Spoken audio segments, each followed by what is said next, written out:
के साथ and student आप लोग ध्यान दीजिएगा कि आप सभी का प्रश्न क्या पूछा जा रहा है और टोटल 500 प्रश्न लिया गया यार, टोटल 500 प्रश्न लिया गया।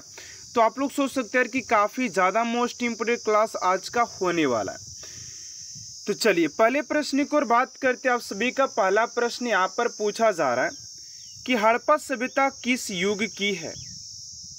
हड़प्पा सभ्यता किस युग की है? तो कांस्य युग आप सभी का राइट आंसर हो जाएगा। अगला प्रश्न, हड़प्पा सभ्यता की खोज किस वर्ष की गई थी? हड़प्पा सभ्यता की खोज 1921 ईस्वी में किया गया था दयाराम साहनी जी के द्वारा। एंड आप सभी के हर एक टॉपिक से यहाँ से प्रश्न लिया गया, ठीक है ना। अगला प्रश्न है कि हड़प्पा निवासी किस प्रमुख धातु से अपरिचित है? हड़प्पा निवासी किस प्रमुख धातु से अपरिचित थे? तो लोहा ऐसा एक धातु था जिससे हड़प्पावासी अपरिचित थे। चलिए अगले प्रश्न की ओर बात करते हैं। आप सभी का अगला प्रश्न है कि सिंधु घाटी सभ्यता में विशाल स्नानागार कहाँ पाया गया है? सिंधु घाटी सभ्यता में विशाल स्नानागार कहाँ पाया गया था? तो मोहनजोदड़ो आप सभी का राइट आंसर हो जाएगा, मोहनजोदड़ो में पाया गया था। अगला प्रश्न है कि भारत में खोजा गया सबसे पुराना शहर कौन सा था? भारत में खोजा गया सबसे पुराना शहर कौन सा है था? तो हड़प्पा सभ्यता हो जाएगा। हड़प्पा जो था वो सबसे पुराना शहरों में से एक है, ठीक है ना। अगला प्रश्न आप सभी का 6 नंबर की, हड़प्पा सभ्यता में हल से जोते गए खेत के साक्ष्य कहाँ से मिले हैं? हड़प्पा सभ्यता में हल से जोते खेत का साक्ष्य कहाँ से मिला है? तो कालीबंगा से प्राप्त हुआ है, ठीक है ना। कालीबंगा आप सभी का राइट आंसर हो जाएगा। चलिए अगला प्रश्न आप सभी का 7 नंबर कि कालीबंगा स्थल राजस्थान के किस जिले में स्थित है? कालीबंगा स्थल राजस्थान के किस जिले में स्थित है? तो हनुमानगढ़ जिला हो जाएगा। हनुमानगढ़ आप सभी का राइट आंसर हो जाएगा। चलिए अगला प्रश्न है कि हड़प्पा सभ्यता का सर्वाधिक मान्यता प्राप्त काल कौन सा है? हड़प्पा सभ्यता का सर्वाधिक मान्यता प्राप्त काल कौन सा है? तो 2500 ईसा पूर्व से 1700 ईसा पूर्व वाले जो काल है ना, वो सबसे मान्यता प्राप्त कालों में से एक है। अगला प्रश्न है कि भारत की आर्थिक राजधानी क्या है? भारत की आर्थिक राजधानी क्या है? तो मुंबई सर आप सभी का राइट आंसर हो जाएगा। मैं आप सभी से बार बार रिक्वेस्ट कर रहा हूं कि आज की क्लास आप सभी के लिए रामबाण की तरह यूज होने वाला है, क्योंकि आज की इस क्लास के अंदर आप सभी के लिए यार 500 मोस्ट इंपोर्टेंट प्रश्न लिया गया। और आप लोग सोच सकते हैं यार कि हिस्ट्री से बनने वाला भी यहाँ से नहीं पूछेगा तो यार आपके एग्जाम में कहाँ से प्रश्न पूछेगा। ये हिस्ट्री के सारे टॉप इंपोर्टेंट एंड आप सभी के सिलेक्टेड प्रश्न लिए गए जो कि आप सभी के आरपीएफ एग्जाम में बार बार पूछे जाएंगे। चलिए 10 नंबर प्रश्न की जैन धर्म के प्राचीन आगम ग्रंथों की भाषा थी? तो प्राकृत हो जाएगी। अगला प्रश्न है किस चीनी शासक ने 1341 ईस्वी में मोहम्मद बिन तुगलक के दरबार में अपना राजदूत भेजा था? तो तोगन तिमूर हो जाएगा, तोगन तिमूर हो जाएगा। अगला प्रश्न है मयूर सिंहासन किसने बनवाया था? मयूर सिंहासन की बात करते स्टूडेंट कि मयूर सिंहासन किसने बनवाया था? तो शाहजहां आप सभी का राइट आंसर हो जाएगा। मयूर सिंहासन शाहजहां के द्वारा बनवाया गया था। चलिए अगले प्रश्न की ओर बात करते हैं। एंड उससे पहले आप सभी से एक छोटा सा रिक्वेस्ट है कि अभी तक आप सभी हमारे चैनल को सब्सक्राइब नहीं किए तो प्लीज स्टूडेंट चैनल को सब्सक्राइब कर साथ साथ बेल आइकन को प्रेस कर दीजिएगा ताकि ऐसा मोस्ट इंपोर्टेंट क्लास स्टूडेंट आप तक सबसे जल्द पहुंचते रहे।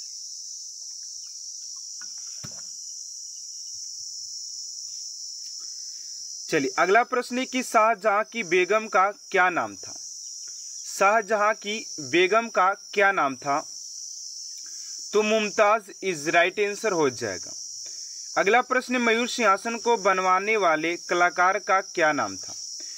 मयूर सिंहासन तो शाहजहां ने बनवाया था, लेकिन कलाकार का क्या नाम था? तो बादल खां हो जाएगा। बादल खां आप सभी का राइट आंसर हो जाएगा। अगला प्रश्न है कि दिल्ली के सुल्तानों में ऐसा कौन था जिसने योग्यता के आधार पर पद देना प्रारंभ किया। दिल्ली के सुल्तानों में ऐसा कौन था जिसने योग्यता के आधार पर पद देना प्रारंभ किया? तो मोहम्मद बिन तुगलक ऐसा शासक था जो कि आप सभी की योग्यता के आधार पर पद देना आरंभ कर दिया था। चलिए अगले प्रश्न को बात करते हैं। आप सभी का अगला प्रश्न है 16 नंबर कि मोहम्मद बिन तुगलक ने अपनी राजधानी कहाँ स्थानांतरित की थी? मोहम्मद बिन तुगलक ने अपनी राजधानी कहाँ स्थानांतरित की थी? तो दौलताबाद हो जाएगा। दौलताबाद आप सभी का राइट आंसर हो जाएगा। अगला प्रश्न है कि मोहम्मद तुगलक के दरबार में किसने 17 साल गुजारे? मोहम्मद तुगलक के दरबार में किसने 17 साल गुजारे? तो बर्नी आप सभी का राइट आंसर हो जाएगा। ठीक है ना। अगला प्रश्न है कृषि के विकास के लिए मोहम्मद बिन तुगलक ने किस विभाग की स्थापना की? कृषि के विकास के लिए मोहम्मद बिन तुगलक ने किस विभाग की स्थापना किया? तो दीवान एक कोही विभाग की स्थापना किया था। चलिए अगले प्रश्न को बात करते हैं। आप सभी का 19 नंबर प्रश्न है कि मोहम्मद बिन तुगलक ने किसे चीन के शासक तोगन तिमूर के दरबार में अपना राजदूत बनाकर भेजा? इब्न तूता हो जाएगा। इब्न तूता इज राइट आंसर हो जाएगा। अगला प्रश्न है कि मोहम्मद बिन तुगलक को मानसिक रूप से विक्षिप्त किसने माना? मोहम्मद बिन तुगलक को मानसिक रूप से विक्षिप्त किसने माना? तो ब्रिटिश इतिहासकार एल्फिन स्टर्न ने माना था। अगला प्रश्न महावीर ने जैन धर्म के सिद्धांतों में कौन सा सिद्धांत जोड़ा था? महावीर ने जैन धर्म के सिद्धांतों में कौन सा सिद्धांत जोड़ा था? तो ब्रह्मचर्य सिद्धांत को जोड़ा गया था। चलिए अगले प्रश्न को बात करते हैं। 22 नंबर प्रश्न है कि महावीर के निर्माण के बाद जैन संघ का अगला अध्यक्ष कौन हुआ? यानी कि महावीर जी का जब निर्माण हो गया तो जैन संघ का अगला अध्यक्ष कौन था? तो शुद्धमान हो जाएगा। चलिए अगला प्रश्न की बात करते हैं कि वैदिक काल में यौ किसे कहा जाता था? वैदिक काल में यौ किसे कहा जाता था? यौ तो राइट आंसर हो जाएगा जौ को। चलिए अगले प्रश्न की ओर बात करते हैं। 24 नंबर प्रश्न कर रहे कि दिलवाड़ा के प्रसिद्ध जैन मंदिर को बनवाया था। बनवाया नहीं, यहाँ पर को बनवाया था। यानी कि दिलवाड़ा के जैन मंदिर को किसने बनवाया था? तो राइट आंसर हो जाएगा उसी का सोलकियो ने बनवाया था। सोलकियो इज राइट आंसर हो जाएगा क्वेश्चन नंबर 24 का। चलिए अगले प्रश्न की ओर बात करते हैं। आप सभी का अगला प्रश्न क्या पूछा जा रहा है? 25 नंबर प्रश्न है कह कि बौद्ध धर्म के प्रवर्तक गौतम बुद्ध का जन्म कब और कहाँ हुआ था? बौद्ध धर्म के प्रवर्तक गौतम बुद्ध का जन्म कब और कहाँ हुआ था? तो 563 ईसा पूर्व लुम्बिनी नामक ग्राम में हुआ था। 563 ईसा पूर्व लुम्बिनी नामक ग्राम में इनका जन्म हुआ था। अगला प्रश्न है कि शाक्य राजवंश के किस राजकुमार ने एक महान धर्म की स्थापना की? यार मैं आप सभी से बार बार ये रिक्वेस्ट कर रहा हूं कि आप लोग इस क्लास को एंड तक देखिएगा। अगर आप सभी उस वर्दी के सपने को साकार करना चाहते हैं तो इस क्लास को एंड तक देखिएगा, क्योंकि आज की क्लास आप सभी के लिए काफ़ी ज़्यादा इंपॉर्टेंट सिद्ध होने वाला है। क्योंकि आज की इस क्लास के अंदर हिस्ट्री के वो सारे प्रश्न लिए गए हैं जहाँ से कि आप सभी के एग्जाम में प्रश्न पूछे जाते हैं। ठीक है ना। तो राइट आंसर हो जाएगा आप सभी का सिद्धार्थ हो जाएगा। सिद्धार्थ आप सभी का राइट आंसर हो जाएगा। अगला प्रश्न कि आर्यों का प्रारंभिक जीवन निर्भर था। जो आर्य थे जो कि मध्य एशिया से आए थे, तो जो आर्यों का जो प्रारंभिक जीवन था किस पर निर्भर करता था? तो पशु चरण पर ही इनका जो जीवन था वो निर्भर करता था। प्रारंभिक जीवन की बात करते हैं तो ठीक है ना। चलिए अगले प्रश्न को बात करते हैं। आप सभी का 28 नंबर प्रश्न है कह रहा कि चित्रित धूसर मृतभांड का संबंध किस काल से है? चित्रित धूसर मृतभांड वैदिक सभ्यता से हो जाएगा। वैदिक सभ्यता इज राइट आंसर हो जाएगा। अगला प्रश्न है कि कनिष्क बौद्ध धर्म की किस शाखा का अनुयायी था जिसका प्रसार उसके मध्य एशिया व सुदूर पूर्व में किया गया? तो महायान हो जाएगा। महायान इज राइट आंसर हो जाएगा। अगला प्रश्न है कला की मथुरा शैली में मूर्तियों का निर्माण हुआ। कला की मथुरा शैली में मूर्तियों का निर्माण हुआ तो रेड सैंड स्टोन से पत्थर से, ठीक है ना। चलिए अगले प्रश्न की बात करते कि राजवर्धन की मृत्यु के पश्चात हर्षवर्धन सिंहासन पर आसीन हुआ। राजवर्धन की मृत्यु के पश्चात हर्षवर्धन सिंहासन पर आसीन हुआ 606 ईसा पूर्व में, ईस्वी में, ठीक है ना। अगला प्रश्न हर्ष महाराष्ट्र के किस शासक को पराजित नहीं कर सका? हर्ष महाराष्ट्र के किस शासक को पराजित नहीं कर सका? तो पुलकेशिन द्वितीय को पराजित नहीं कर सका था। किसको? पुलकेशिन द्वितीय को। अगला प्रश्न बुद्ध ने अपना प्रथम उपदेश सारनाथ में दिया था। अगला प्रश्न है कि ऋग्वैदिक काल में आर्य लोगों का मुख्य व्यवसाय खेती करना था। किस वेद में प्राचीन वैदिक युग की संस्कृति के बारे में सूचना दी गई है? ऋग्वेद में। ऋषभदेव का उल्लेख किस में मिलता है? ऋग्वेद में। और ऋग्वेद सबसे पुराने वेदों में से एक है। इस बात को भी आप लोग ध्यान दीजिएगा कि ऋग्वेद सबसे पुराने वेदों में से एक है। चलिए अगले प्रश्न को बात करते 37 नंबर है कि विष्णु का सर्वप्रथम उल्लेख हुआ है ऋग्वेद में। ऋग्वेद का वणिक सभ्यता सैनिक कुलीन तंत्र है। किसके शासनकाल में 1398 में तैमूर ने दिल्ली पर आक्रमण किया? तो नासारुद्दीन महमूद तुगलक के शासनकाल में। चलिए अगला प्रश्न आप सभी का कि निजामुद्दीन औलिया किस तुगलक से समकालीन थे? तो ग्यासुद्दीन तुगलक हो जाएंगे। क्या हो जाएंगे? ग्यासुद्दीन तुगलक आप सभी का राइट आंसर हो जाएगा। चलिए अगला प्रश्न है कि सारनाथ स्तंभ का निर्माण किसने करवाया? सारनाथ स्तंभ का निर्माण किसने करवाया था? तो अशोक ने करवाया था। अशोक के सारनाथ स्तंभ के निचले भाग पर कौन से जानवर निरूपित है? हाथी, घोड़ा, सांड एवं सिंह हो जाएगा। चलिए अगले प्रश्न को बात करते 43 नंबर प्रश्न है कि किसने सहिष्णुता, उदारता और करुणा के त्रिविध आधार पर राजवंश की स्थापना की थी? तो अशोक आप सभी का राइट आंसर हो जाएगा क्वेश्चन नंबर 43 का। अगला प्रश्न अशोक ने कहा चोल, पांड्य, केरल पुत्र और सतीय पुत्रों का अपनी पड़ोसी शक्तियों के रूप में उल्लेख किया है? तो शिलालेख द्वितीय में। अशोक के अभिलेख में किस एकमात्र पुत्र की चर्चा है? तो तीवर की, ठीक है ना, तीवर की। चलिए अगला प्रश्न है कि दिल्ली सल्तनत में सबसे लंबी अवधि तक किस राजवंश का शासक था? तो तुगलक हो जाएगा। अशोक के अभिलेख में उसके किस एकमात्र पुत्र की चर्चा है? तीवर हो जाएगा। चलिए अगला प्रश्न आप सभी का कि हिंदू सत्ता की राजधानी दिल्ली से दौलताबाद किस शासक ने स्थानांतरित की थी? तो मोहम्मद बिन तुगलक ने किया था।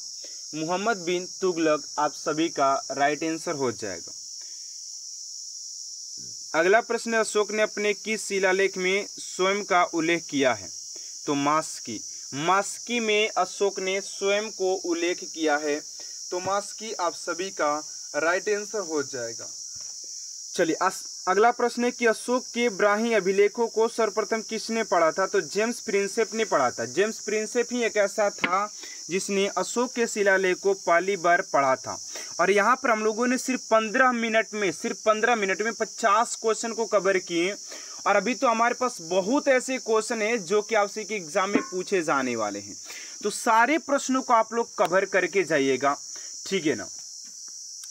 श्रीनगर की स्थापना किस शासक ने की थी? अशोक ने। आप सभी को ये नहीं कि यार कुछ भी काम करें आप लोग देख सकते हैं यार, बस आप सभी को गौर से इस क्लास पर फोकस करना है, बस एक बार रिवीजन करना है 500 प्रश्नों का और कुछ नहीं करना है, ठीक है ना। चलिए अगला प्रश्न है 52 नंबर कि मध्यकालीन भारत का प्रथम शासक कौन था जिसने सती प्रथा पर निषेध लगाया? मोहम्मद बिन तुगलक ने।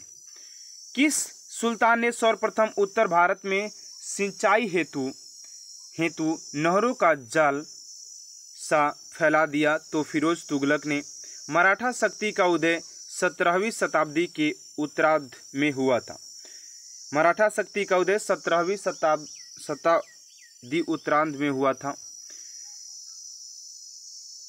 अगला प्रश्न आप सभी का कि किसके नेतृत्व में 17वीं शताब्दी के उत्तरार्ध में मराठा शक्ति का जन्म हुआ? तो शिवाजी हो जाएगा। बाबर का जन्म कब और कहाँ हुआ था? तो 24 फरवरी 1483 ईस्वी में फरगना में हुआ था बाबर का जन्म, ठीक है ना। बाबर का बेटा हुमायूं था। बाबर ने बात करें तो आपसे के पानीपत का प्रथम युद्ध, आपसे के हुदड़ो, घाघरा, और बात किया जाए आप सभी के खानवा का युद्ध लड़ा था जिसमें ये चारों युद्ध में विजय प्राप्त किया था। भारत पर 5 बार इसने आक्रमण भी किया था, ठीक है ना। अगला प्रश्न है बाबर भारत पर पहला आक्रमण किसके विरुद्ध किया था? तो यूसुफ जाइयों के विरुद्ध किया था। अगला प्रश्न है कि बाबर का पहला महत्वपूर्ण आक्रमण कब माना जाता है? तो 1526 में पानीपत का वही प्रथम युद्ध था, ठीक है ना। पानीपत की पहली लड़ाई किसके बीच हुई थी? तो इब्राहिम लोदी और बाबर के बीच लड़ा गया था। पानीपत की पहली लड़ाई कब लड़ी गई थी? 1526 में। चलिए अगला प्रश्न आप सभी का कि खानवा का युद्ध कब और किसके बीच हुआ? तो 1527 में राणा संगा और बाबर के बीच हुआ था। किसके बीच? तो राणा संगा और बाबर के बीच हुआ था। चलिए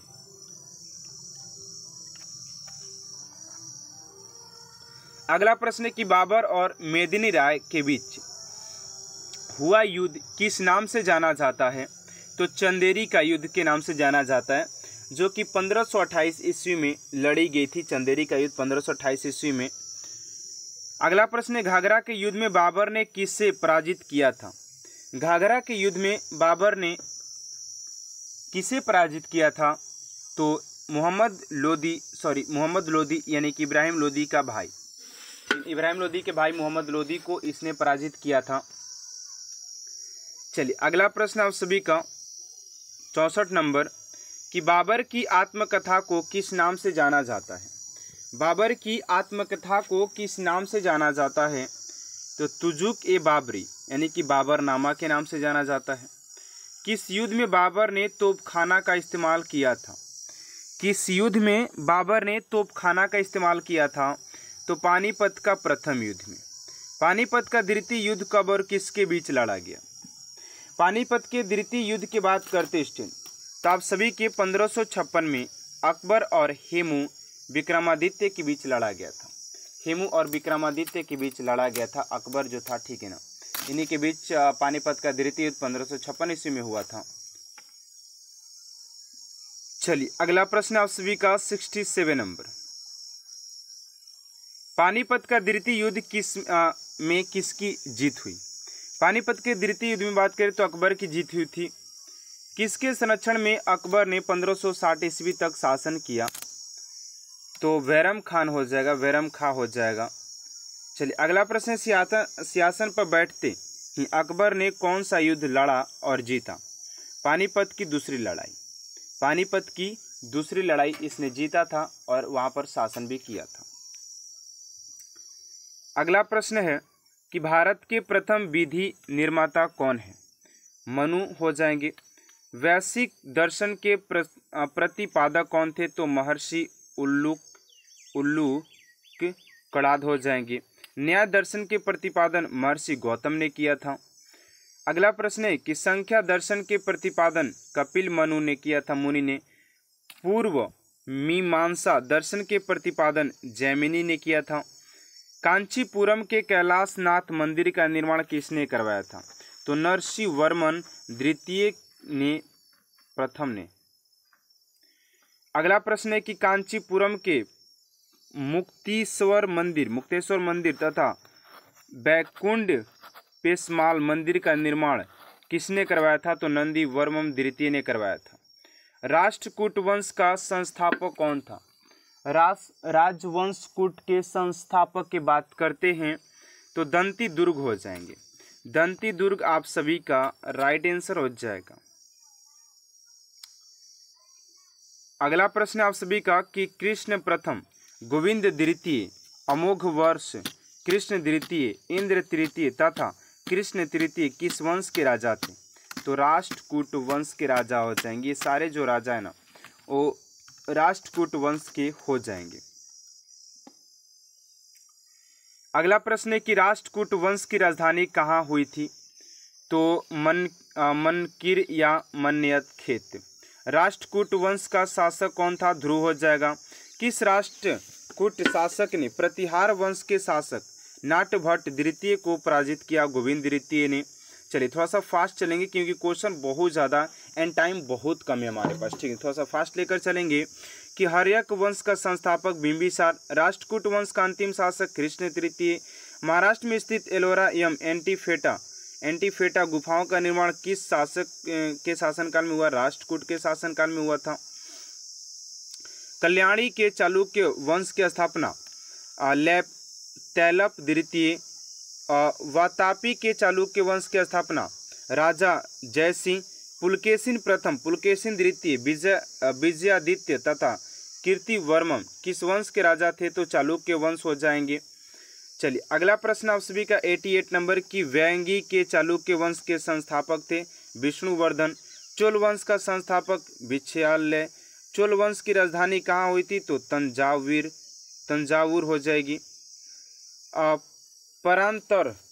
परांतक प्रथम, राज प्रथम, राजेंद्र प्रथम तथा कुलोतुंग किस वंश के राजा थे? तो चोल वंश के हो जाएंगे। तंजौर का राजराजेश्वर शिव मंदिर का निर्माण किसने करवाया था? तो राजराज प्रथम ने करवाया था। चोल काल में किसी विद्यालय के रख रखाव की भूमि को क्या कहते थे? तो सालाभोग कहते थे, सालाभोग। अगला प्रश्न है कि चोल वंश का अंतिम राजा था राजेश द्वितीय। चोल काल में सोने के सिक्के क्या कहलाते थे? तो कलजू। नटराज प्रतिमा किस काल की एक उत्कृष्ट कला है? तो चोल काल का। चलिए अगला प्रश्न है कि चोल काल में विष्णु के उपासक क्या कहलाते थे? तो विष्णु के उपासक की बात करें तो अलवार कहलाते थे। चोल काल में शिव के उपासक क्या कहलाते थे? नयनार कहलाते थे। पाल वंश का संस्थापक कौन था? गोपाल था। चलिए अगला प्रश्न आप सभी का कि पाल वंश की राजधानी कहाँ हुआ करती थी? तो मुंगौर में। और बात करते कि अगला प्रश्न आप सभी का क्या पूछा जा रहा है, करे कि पाल वंश की राजधानी कहाँ हुआ करती थी? तो पाल वंश की राजधानी की बात करते कि कहाँ हुआ करती थी? तो मुंगेर आप सभी का राइट आंसर हो जाएगा। और मैं आप सभी को गारंटी देता हूं स्टूडेंट कि जो मैंने 500 क्वेश्चन का जो संग्रह लिया है हिस्ट्री से रिलेटेड, अगर आप सभी ने 500 क्वेश्चन को अटेंड कर लेते हैं तो आप सभी के एग्जाम में यहां से कोई भी हिस्ट्री का प्रश्न बाहर नहीं पूछने वाला है, जो कि ये क्लास आप सभी के लिए रामबाण की तरह सिद्ध होने वाला है।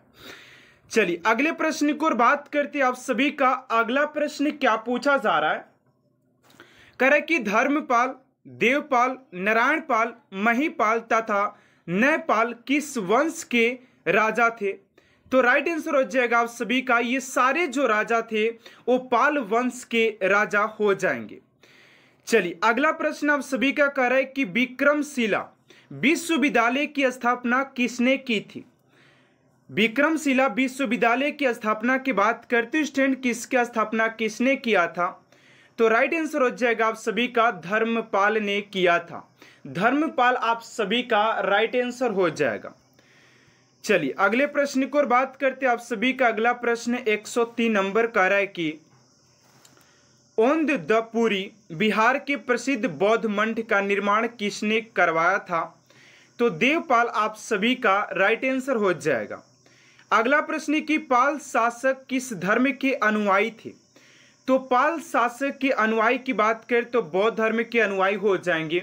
अगर आप सभी ने 1 से लेकर के 100 तक क्वेश्चन का अगर आप सभी ने क्लास नहीं देखा है तो इस क्लास के बाद आप लोग वो क्लास को भी देख लीजिएगा जो कि आप सभी के ऑलरेडी यूट्यूब पर अपलोड कर दिया गया और वहाँ पर अच्छे खासे बच्चों का रिस्पॉन्स भी रहा कि सर पार्ट नंबर 2 भी इसका लाना चाहिए आपको।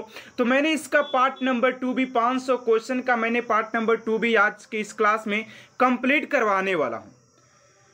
चलिए अगले प्रश्न की ओर बात करते हैं। आप सभी का 105 नंबर है कि नालंदा में एक बौद्ध विहार बनवाने के लिए किस राजा ने 5 गांव दान में दिए थे? तो देवपाल आप सभी का राइट आंसर हो जाएगा क्वेश्चन नंबर 105 का।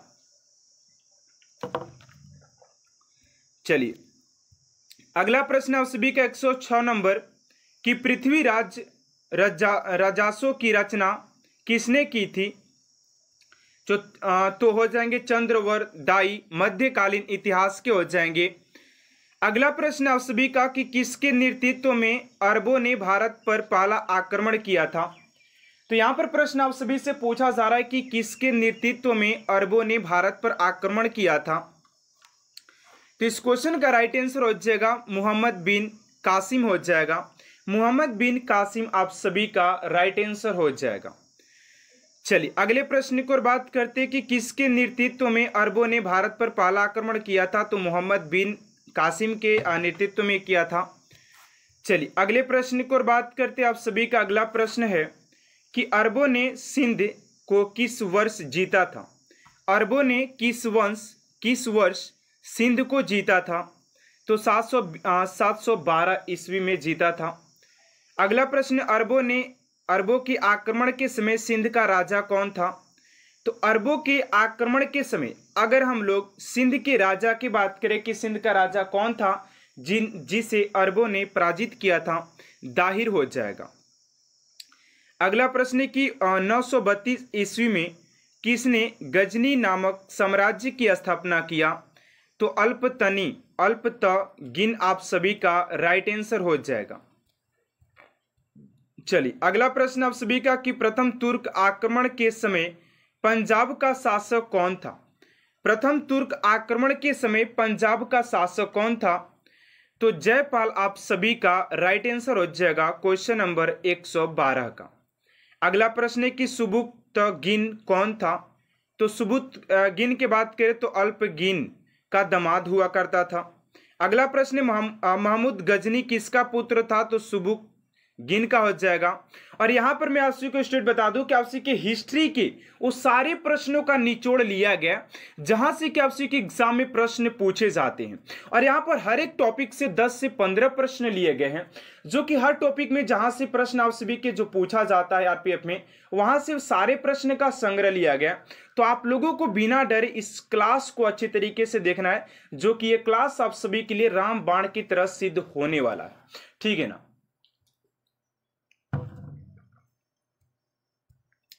चलिए अगला प्रश्न 115 नंबर कि महमूद गजनी ने भारत पर कितनी बार आक्रमण किया था? तो 17 बार भारत पर आक्रमण किया था महमूद गजनी। अगला प्रश्न कि महमूद गजनी ने पंजाब के शाही राजा जयपाल पर कब आक्रमण किया था? तो यहाँ पर प्रश्न यहाँ पर यार आंसर नहीं दिया गया, ठीक है ना। एक दोनों प्रश्न को हम लोग पेंडिंग में डालते, ठीक है ना। चलिए अगला प्रश्न आप सभी का कि महमूद गजनी ने अंतिम भारतीय आक्रमण किसके विरोध किया था? तो सत्रहवा आक्रमण किया था। अगला प्रश्न है कि यह महमूद गजनी का अंतिम आक्रमण था, यह आक्रमण सिंध, और यहाँ पर प्रश्न इसका भी थोड़ा सा त्रुटि है, ठीक है ना, मिसप्रिंट हो जाता है, आप लोग थोड़ा सा ध्यान दीजिएगा। अगला प्रश्न 120 नंबर की सुल्तान की उपाधि धारण करने वाला प्रथम शासक कौन था? सुल्तान की उपाधि धारण करने वाला प्रथम शासक की बात करते हैं तो महमूद गजनी आप सभी का राइट आंसर हो जाएगा क्वेश्चन नंबर 120 का। चलिए अगले प्रश्न की ओर बात करते 121 नंबर प्रश्न है कि अल-बरूनी, फिरदौसी, उत्बी तथा फारूकी किसके दरबारी कवि थे? तो महमूद गजनी आप सभी का राइट आंसर हो जाएगा क्वेश्चन नंबर 121 का। अगला प्रश्न, महमूद गजनी की मृत्यु कब हुई थी? तो 30 ईसा पूर्व, यहाँ पर भी कुछ मिस प्रिंट है यार, ठीक है ना, देख लीजिएगा थोड़ा सा। अगर आप लोगों को आंसर पता होता तो आप लोग फटाफट कमेंट बॉक्स में लिख दीजिएगा, ठीक है ना, क्योंकि शायद ये क्वेश्चन मिस प्रिंट आप सभी के लिए ही हुआ है कि आप लोग कितना तैयारी कर रहे हैं कि इस क्वेश्चन का आंसर आप लोग दे पाते कि नहीं दे पाते। अगर देना होगा तो आप लोग कमेंट बॉक्स में इसका आंसर लिख सकते हैं कि सर 122 नंबर क्वेश्चन का ये आंसर होना चाहिए जो कि वहां पर मिस प्रिंट था, ठीक है ना। अगला प्रश्न है कि प्राचीन भारत के बारे में जानकारी हेतु प्रमुख स्रोतों में से एक धर्म ग्रंथ में किसका वेद है? तो 4 ऋग्वेद, यजुर्वेद, सामवेद तथा अथर्ववेद हो जाएगा। चलिए अगले प्रश्न को बात करते हैं। 124 नंबर प्रश्न है कि किस वेद से हमें आर्यों की राजनीतिक प्रणाली तथा इतिहास के बारे में जानकारी मिलती है? तो ऋग्वेद आप सभी का राइट आंसर हो जाएगा क्वेश्चन नंबर 124 का। अगला प्रश्न है चारों वेदों में से सबसे प्राचीन वेद कौन सा है? चार तो वेद हम लोगों ने देखा कि ऋग्वेद, सामवेद, अथर्ववेद और यजुर्वेद, लेकिन उन चारों वेदों में से सबसे प्राचीन वेद की बात करते तो ऋग्वेद हो जाता है। प्राचीन यानी सबसे पुराना की बात करें तो ऋग्वेद हो जाता है। अगला प्रश्न है कि मत्स्य पुराण से हमें किस वंश के बारे में पता चलता है? तो आंध्र सातवाहन वंश के पता चलता है। अगला प्रश्न है कि मोहम्मद बिन तुगलक की मृत्यु कहाँ हुई थी? मोहम्मद बिन तुगलक की मृत्यु ठट्टा में हुई थी। अगला प्रश्न है कि मोहम्मद बिन तुगलक के बाद दिल्ली का शासक बना तो फिरोज शाह तुगलक बना था। फिरोज शाह तुगलक किसका बेटा था? तो गयासुद्दीन के छोटे भाई रज्जब के बेटा था, ठीक है ना, रज्जब के बेटा हो जाएगा। अगला प्रश्न है हिंदू माता से उत्पन्न पहला मुस्लिम शासक कौन था? हिंदू माता से उत्पन्न पहला मुस्लिम शासक कौन था? तो फिरोज शाह तुगलक था। अगला प्रश्न है कि फिरोज शाह तुगलक ने इस्लामी कानून द्वारा स्वीकृत कौन से कर लगाए? तो खराज, खम्स, जजिया और जकात लगाया था। अगला प्रश्न आप सभी का ध्यान दीजिएगा कि गरीबों की सहायता के लिए फिरोज शाह ने किस विभाग की स्थापना किया? जो आप सभी के जो शासक था फिरोज शाह तुगलक जो था वो अपने गरीबों के लिए एक विभाग का स्थापना किया था, शुरुआत किया था। उसका नाम था दीवान ए खैरात नामक दान विभाग था। अगला प्रश्न है कि सिंचाई की सुविधा के लिए फिरोज शाह तुगलक ने कितने नहर बनवाए? तो 5 नहर बनवाया था। फिरोज शाह ने कितनी कृत्रिम झीलों का निर्माण करवाया? तो 3। ये सारे प्रश्न आप सभी के लिए यार काफी इंपोर्टेंट होने वाले, ठीक है ना। अगला प्रश्न है कि फिरोज शाह ने किस नाम से सिक्के चलाए? तो अधूधा, बीक, विक और ससगानी। चलिए अगला प्रश्न आप सभी का 136 नंबर की किसने सैन्य सेवा को वंशानुगत बनाया? तो फिरोज शाह तुगलक। फिरोज शाह ने कहां से अशोक स्तंभ मंगलवाकर फिरोज शाह कोटला में स्थापना करवाया? तो मेरठ तथा टोपरा आप सभी का राइट आंसर हो जाएगा। अगला प्रश्न है कि फतवा ए जनहादारी और तारीख फिरोज शाही की रचना किसने किया? तो बर्नी ने किया था। बर्नी आप सभी का राइट आंसर हो जाएगा। चलिए अगले प्रश्न को बात करते हैं आप सभी का। अगला प्रश्न है कि फिरोज शाह तुगलक ने अपनी आत्मकथा किस नाम से लिखी है? तो फतुहात ए फिरोज शाही से नाम के लिखा है। अगला प्रश्न है कि निजामुद्दीन औलिया किस तुगलक के से समाकलीन थे? तो गयासुद्दीन तुगलक हो जाएंगे। अगला प्रश्न है सारनाथ स्तंभ का निर्माण अशोक ने करवाया था। चलिए अगला प्रश्न आप सभी का कि अशोक के सारनाथ स्तंभ के निचले भाग पर कौन कौन से जानवर निरूपित हैं? हाथी, घोड़ा, सांड और सिंह हो जाएगा। अगला प्रश्न है किसने सहिष्णुता, उदारता और करुणा के त्रिविध आधार पर राजवंश की स्थापना की थी? तो अशोक आप सभी का राइट आंसर हो जाएगा। अगला प्रश्न है कि अशोक ने कहा चोल, पांड्य, केरल पुत्र और सतीय पुत्र का अपनी पड़ोसी शक्तियों के रूप में उल्लेख किया? तो शिलालेख द्वितीय में किया था। चलिए अगला प्रश्न है कि अशोक के शिलालेख में उसके किस एकमात्र पुत्र की चर्चा की गई है? तो तीवर का चर्चा किया गया है। अगला प्रश्न है दिल्ली सल्तनत में सबसे लंबी अवधि तक किस वंश का शासक था? तो तुगलक हो जाएगा। अगला प्रश्न आप सभी का कि अशोक के अभिलेख में उसके किस एकमात्र पुत्र की चर्चा है? तो तीवर आप सभी का राइट आंसर हो जाएगा। सॉरी उसके लिए कि कोई क्वेश्चन दो बार यहाँ पर टाइप कर दिया गया है, ठीक है ना। चलिए अगले प्रश्न की ओर बात करते हैं। आप सभी का 158 नंबर प्रश्न है कि हिंदुस्तान की राजधानी दिल्ली से फिरोज दौलताबाद की शासक ने स्थानांतरित की थी, तो मोहम्मद बिन तुगलक हो जाएगा। अगला प्रश्न, अशोक ने अपने किस शिलालेख में स्वयं का उल्लेख किया है, तो मास की। अशोक के ब्राह्मी लिपि अभिलेखों को सर्वप्रथम किसने पढ़ा, जेम्स प्रिंसेप ने पढ़ा था। अगला प्रश्न है, श्रीनगर की स्थापना किस शासक ने की थी, तो अशोक ने किया था। तुगलक वंश का अंतिम शासक नसीरुद्दीन मोहम्मद तुगलक। मनसबदारी प्रथा किसने लागू किया, तो अकबर ने लागू किया था। अगला प्रश्न, अकबर की मृत्यु कब हुई थी, तो 1605 ईस्वी में। मुगल शासक में सबसे पहले साम्राज्य को प्रांतों में किसने बांटा, तो अकबर ने बांटा था। अकबर ने पानीपत का द्वितीय युद्ध किस राजा के विरुद्ध किया, तो हेमू के विरुद्ध किया था। चलिए अगला प्रश्न आप सभी का देखिएगा 167 नंबर की आर्य भारत में संभवतः कहाँ से आए थे, तो मध्य एशिया से आए थे। प्राचीनतम संस्कृति व्याकरण ग्रंथ अष्टाध्यायी के रचनाकार कौन है, तो पाणिनि आप सभी का राइट आंसर हो जाएगा। चलिए अगला प्रश्न है कि आदि काव्य की संज्ञा किस ग्रंथ को दी जाती है, तो रामायण को दी जाती है। अगला प्रश्न, प्राचीन भारत में पहला विदेशी आक्रमण किसके द्वारा किया गया था, तो ईरानियों द्वारा किया गया था। ईरानियों द्वारा आक्रमण किया गया था। चलिए अगले प्रश्न को बात करते हैं कि भारत के राष्ट्र चिन्ह में प्रयुक्त शब्द सत्य में जयते किस उपनिषद से लिया गया है, तो मुंडक उपनिषद से लिया गया है। आर्य शब्द का शाब्दिक अर्थ क्या है, तो श्रेष्ठ या कुलीन होता है। चलिए अगला प्रश्न, किस वेद में प्राचीन वैदिक युगीन संस्कृति के बारे में जानकारी मिलती है, तो ऋग्वेद हो जाएगा। वेदों की संख्या 4 हो जाएगी। जैन धर्म के प्रथम तीर्थकर ऋषभदेव हो जाएंगे। चलिए अगला प्रश्न कि महात्मा बुद्ध के बचपन का नाम सिद्धार्थ हो जाएगा।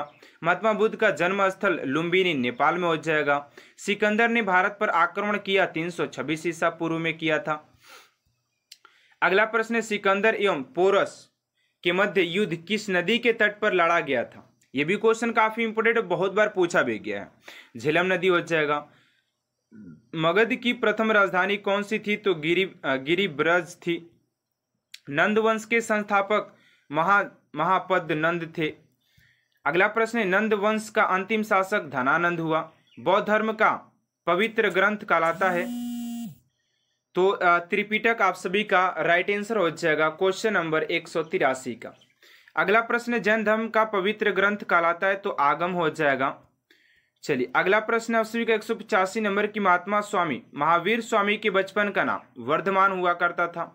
महावीर स्वामी के पिता का नाम सिद्धार्थ। महात्मा बुद्ध के पिता का नाम सुधोधन। अगला प्रश्न है कि भारत में पहली बार एक लोक सेवा आयोग की स्थापना का उल्लेख किस एक्ट में किया गया था, तो the government of India act 1919 के तहत किया गया था। अगला प्रश्न है, सन्यासी विद्रोह किस क्षेत्र में हुआ, तो बंगाल में हुआ था। अखिल भारतीय किसान सभा का प्रथम अध्यक्ष कौन थे, तो स्वामी सहजानंद हो जाएंगे। अगला प्रश्न है कि इंडिपेंडेंस लिंक की स्थापना किसने की थी, तो सुभाष चंद्र बोस ने किया था। भारतीय द्वारा साइमन कमीशन का विरोध क्यों किया गया था, तो आयोग में कोई भारतीय सदस्य न होने के कारण। कर्नल वायली की हत्या के आरोप में किस को मृत्युदंड दिया गया था, तो मदन लाल धिगरा को किया गया था। चलिए अगला प्रश्न आप सभी का, वंदे मातरम पत्र के संस्थापक अरविंद घोष। महात्मा गांधी ने दांडी यात्रा कब आरंभ किया, तो 12 मार्च 1930 को। हिंदू स्वराज पुस्तक किसने लिखा, महात्मा गांधी ने लिखा था। चलिए अगला प्रश्न आप सभी का कि राजपूताना ने के किस एक राज्य ने अकबर की संप्रभुता स्वीकार नहीं किया, तो मेवाड़ हो जाएगा। जहांगीर के बचपन का नाम सलीम हो जाएगा। राजगद्दी पर बैठते ही जहांगीर के खिलाफ किसने विद्रोह किया, तो जहांगीर का पुत्र खुसरो ने किया था। चलिए अगला प्रश्न है, किस नाम से जहांगीर के सीके जारी करवाया तो निसार हो जाएगा। एंड स्टूडेंट आज की इस क्लास में ओनली 100 क्वेश्चन रखते हैं और पहले प्रश्न देखिए ये क्लास का दूसरा पार्ट है, ये क्लास का क्या है दूसरा पार्ट है और पार्ट नंबर 1 पहले इससे पहले अपलोड कर दिया गया। अगर आप लोग पार्ट नंबर 1 को नहीं देखे तो आप लोग जाकर के हमारे चैनल पर पार्ट नंबर 1 को देख सकते हैं जिसमें कि 100 क्वेश्चन को कंप्लीट करवाया गया है और दूसरे क्लास में भी 100 क्वेश्चन को इसलिए कंप्लीट करवाया गया है क्योंकि थोड़े थोड़े आप लोगों को करके मैं सारे प्रश्न देना चाहता हूँ। 500 प्रश्नों का संग्रह है यहाँ पर, ठीक है ना, तो वो सारे आप लोगों को कंप्लीट करवाया जाएगा। तो आज की क्लास आप सभी को कैसा लगा थोड़ा सा कमेंट बॉक्स में जरूर बताइएगा। अगर आपको क्लास अच्छा लगे तो प्लीज चैनल को सब्सक्राइब कर साथ साथ बेल आइकन को प्रेस कर दीजिएगा ताकि ऐसा मोस्ट इंपोर्टेंट क्लास स्टूडेंट आप तक सबसे जल्द पहुंचते रहे। तो मिलते हैं नेक्स्ट क्लास में student. Thanks for watching my class.